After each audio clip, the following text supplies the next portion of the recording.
Before we get into this video, please like and subscribe. It really helps the channel. Enjoy. Back to the video. It's funny. What does being a leader actually mean? For me, being a leader means a couple of things. But why should you guys listen to me? Well, look, I run a company. It's called Clientele Boosters. You know, it has over 30 people in the team. Melbourne, Sydney, Tasmania, Eastern Europe, Philippines, Dubai. Okay, we've got a versatile team. I've been running it for 5+ years. We helped over 150 clients, over 15, 25 different industries. Okay. And look, I've learned a thing or two about leadership. And one thing I first will say is that it is a lifelong journey. I am so young into the game of leadership. I only started really participating in leadership activities perhaps when I was 10 or 11, you know, in school. But when it came to a business standpoint, 18, 19 years old. Okay. So I'm 6 years into the game of leadership. I've got so much to learn. That's number one. It's a lifelong game, right?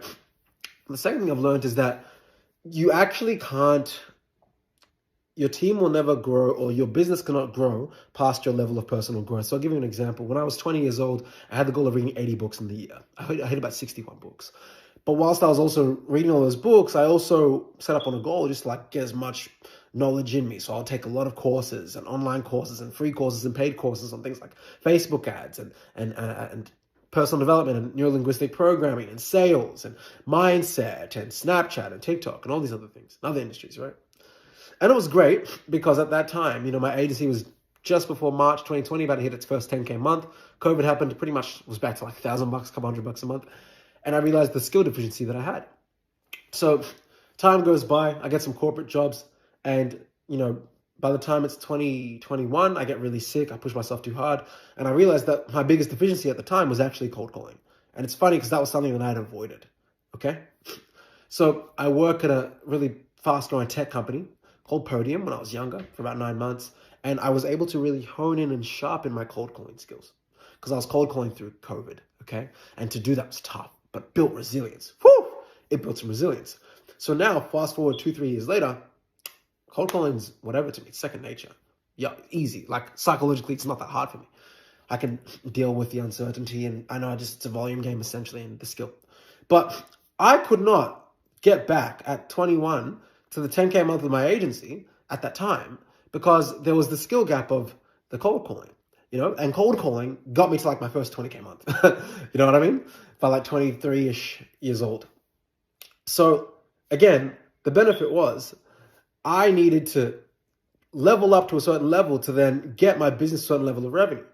And now I know that for me to get to, which is my next milestone, 1 to 200K a month in revenue, I think that might be actually faster than I think, but anyway, that's private information. There's going to be another level of leadership that I'm going to have to access or skill. So it's a game of actually noticing your blind spots, and you can fix those blind spots with mentors. You can hire people for help. You can look at resources. But essentially, the quicker you can erase, as Alex Hormozy says, that ignorance debt, the faster you're actually able to level up and remove that skill gap, which takes you to that next level. So that's the second thing. And the third thing, to keep it succinct today, with leadership is that you have to control your emotions, like at all times. And I'm not saying that you have to be an emotionless robot, but you do really need to understand that when you at least manage people, they're going to have their own lives, birthdays, breakups, family, health. You have to be like even like water, like you have to be like, not even like water rather. You need to be like the rock that the waves can crash into. And that's one thing I've learned, no matter how hard things get, because things get tough, I'm telling you right now. You know, I understand that it is my role to have the brave face. And once I was content with that, it just allowed me to be a better business person and also still enjoy my life outside of business because I was able to remember, look, things flow. Things are temporary. Bad times temporary, even good times are temporary. So just remain even. So those are 3 quick things that I learned about leadership, and I've learned about leadership so far.